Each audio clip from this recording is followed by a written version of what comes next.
अस्सलाम वालेकुम, क्या हाल चाल है? सब ठीक ठाक है, खैरियत से हैं, मज़े में हैं। और क्या हो रहा है भाई? इंतज़ार कर रहे थे कि क्लास स्टार्ट करें। जी मुझे पता है, क्योंकि आज आपको पता है कि आज तो हमने एक मज़मून खुद लिखना है। हम उर्दू की क्लास में मौजूद हैं। जी हाँ, और मुझे अंदाज़ा है कि हम जो काम पीछे करते आ रहे हैं तो आप बहुत एक्साइटेड होंगे कि आज हम अपना मज़मून खुद मुकम्मल करेंगे, एक मज़मून लिखेंगे। ठीक है, तो आपको पता है ना, हमने पिछली क्लास में क्या काम शुरू किया था? तख्लीकी लिखाई का, जिसमें हमने एक मज़मून लिखना है जिसका उन्वान है जंगल का बादशाह। और इस मज़मून में हमने जो मालूमात इकट्ठी करनी थी वो हमने खाका भी तैयार कर लिया था। फिर उस खाके में जो मालूमात, जो अल्फाज इकट्ठा किए थे, उन पे हमने जुमले भी बना लिए थे। जी, तो आज हम उनकी तरतीब देखेंगे। ठीक है, कि कौन सा जुमला कहाँ रखा जाए, कहाँ लिखा जाए, शुरू में, दरमियान में या इख्तिताम पे, और किस तरह से उसकी तरतीब को खूबसूरत बनाया जाए। ठीक है, आज हम अपना मज़मून मुकम्मल कर लेंगे। तो चलें, आपने सोची थी तरतीब कोई कि आपके हिसाब से मज़मून की तरतीब क्या होगी, कैसे मज़मून मुकम्मल होगा? टीचर को सेंड की थी? वेरी गुड, ज़बरदस्त भाई। तो चलें, आज हम इस पे बात करते हैं और अपना मज़मून आज हम मुकम्मल कर लेंगे। ठीक है, अच्छा जी, तो जल्दी से अपनी किताब का पेज नंबर सफ़ा नंबर 26, पेज नंबर 26 ओपन कर लीजिए। सबने ओपन कर लिया? Very good. चलिए देखिए भाई, सबसे पहले ज़रा, हाँ जी, यहाँ पे सफ़ा नंबर 26 पे एक ये नक्शा मौजूद है। किस चीज़ का नक्शा है? मज़मून का नक्शा है। जी हाँ, यानी यहाँ हमें बताया जा रहा है कि मज़मून लिखा कैसे जाता है। जी, हम ये समझ जाएंगे तो मज़मून लिखना बहुत आसान है। सबसे पहले है उन्वान। अब बताइए उन्वान क्या था, क्या आएगा उन्वान में? उन्वान में हमने क्या उन्वान सोचा था अपने मज़मून का? जंगल का बादशाह। तो उन्वान क्या है हमारा? जंगल का बादशाह। उसके बाद आता है आगाज़, कि आगाज़ के जुमले। अब हमने देखा था कि आगाज़ में जुमले बहुत दिलचस्प होने चाहिए। ठीक है ना? अब क्या जुमले हम लिखें?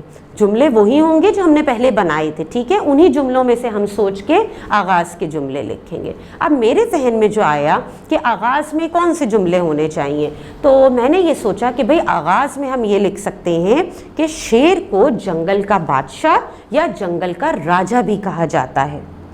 शेर बड़ा पुरवकार जानवर है, इसकी चाल शहाना होती है। अच्छा स्टार्ट है ना? बिल्कुल, आगाज़ अच्छा है ना, कि हमने अब शुरू किया और शुरू में ही पता चला पढ़ने वाले को कि हमारे मज़मून में उन्वान जो है उसी से रिलेट हमारा आगाज़ मौजूद है, बिल्कुल उसी के हिसाब से जुमले मौजूद हैं। ठीक है, ये हो गया आगाज़। आगाज़ के बाद हमारे पास नक्शे में मौजूद है दरमियान, तफसीलात, कि दरमियान में इसकी तफसील आनी है। हमने पढ़ा था कि दरमियान में क्या आता है? मालूमात आती है।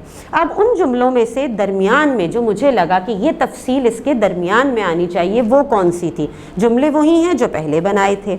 मेरे जहन में आया कि दरमियान में हम ये लिखेंगे कि शेर ऐसे जंगल में रहना पसंद करते हैं जहाँ दरख्त ज़्यादा घने ना हों।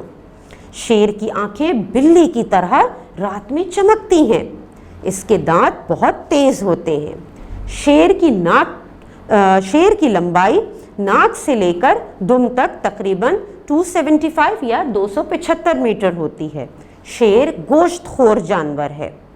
ये हिरन, बकरी और खरगोश वगैरह को अपना शिकार बनाते हैं। शेर की धाड़ बहुत गरजदार होती है, इसकी ज़िंदगी तकरीबन 35 साल तक की होती है। ठीक है, तो ये मालूमात है जो हमने दरमियान में लिख ली।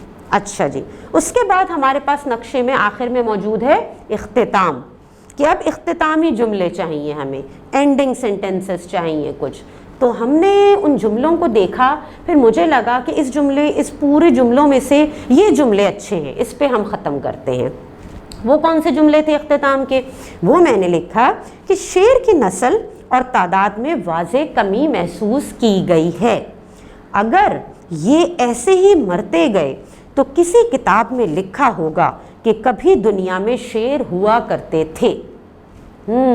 तो इस तरह से मैंने ये मज़मून मुकम्मल किया।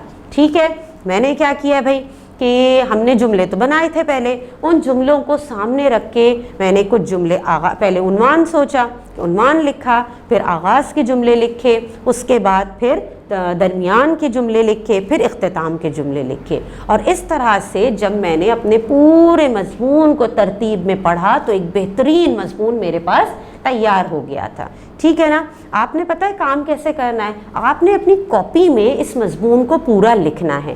سب سے اوپر ہیڈنگ یعنی عنوان لکھیے گا، اس کے بعد مضمون شروع کیجئے گا، جو آغاز کے جملے تھے وہ سب سے پہلے آئیں گے، اس کے بعد پیراگراف چینج ہوگا، پھر درمیان میں جو معلومات کا حصہ ہے وہ آئے گا، پھر اینڈنگ اختتام کے جملے میں ایک الگ چھوٹا پیراگراف شروع کیجئے گا، اور وہاں پہ آپ کا اختتام کے جملے آ جائیں گے. اس طرح آپ کا پورا مضمون مکمل ہو جائے گا. اور جب آپ یہ اپنی کاپی میں لکھیں گے نا تو پتہ ہے آپ کو کام کیا کرنا ہے. آپ جب کاپی میں لکھیں گے اسے تو آپ کلر پینسلز یوز کیجئے، مارکرز یوز کیجئے، گلیٹرز یوز کیجئے، پکچر کٹ کر کے کہیں سے شیر کی پکچر لگا دیجئے، یا پکچر ڈرا کر دیجئے ایک جنگل کا منظر جس میں شیر کھڑا ہو، یہ بھی ہو سکتا ہے. لیکن ایک بہت خوبصورت انداز میں آپ نے یہ مضمون لکھنا ہے، کیونکہ آپ نے پھر اس کی تصویر اپنی ٹیچر کو بھی سینڈ کرنی ہے. ٹھیک ہے نا.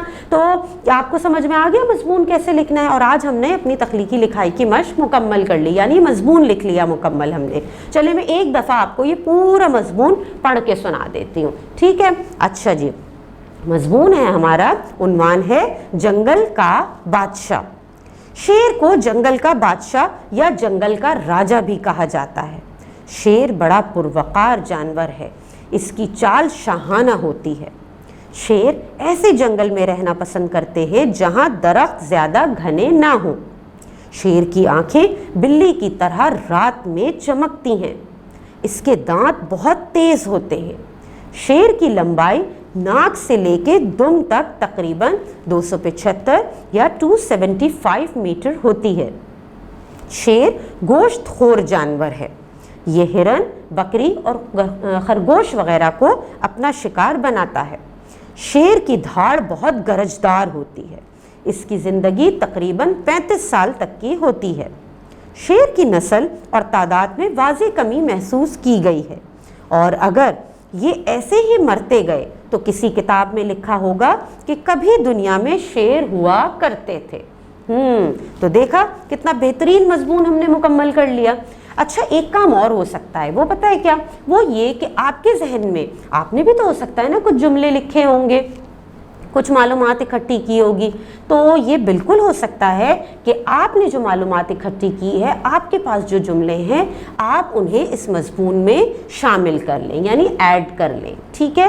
اور اپنے مضمون کو آپ خود بھی تیار کریں. بالکل بہت اچھی بات ہے. ٹھیک ہے نا. اور پھر جب آپ یہ کام مکمل کر لیں تب پھر اس کام کی تصویر اپنی ٹیچر کو سینڈ کرنا نہیں بھولیے گا. ٹھیک ہے نا. تو اس طرح سے آج ہم نے اپنا سبق نمبر 4 جو ہے، جس کا نام کیا تھا بھائی؟ ہمارے سبق کا نام تھا بد نصیب مہمان، یہ ہم نے مکمل کر لیا ہے. اس کی تخلیقی لکھائی کی آخری مشق مکمل کر لی ہے، اور ہم نے اپنا مضمون لکھ لیا ہے. چلیں پھر، اللہ حافظ.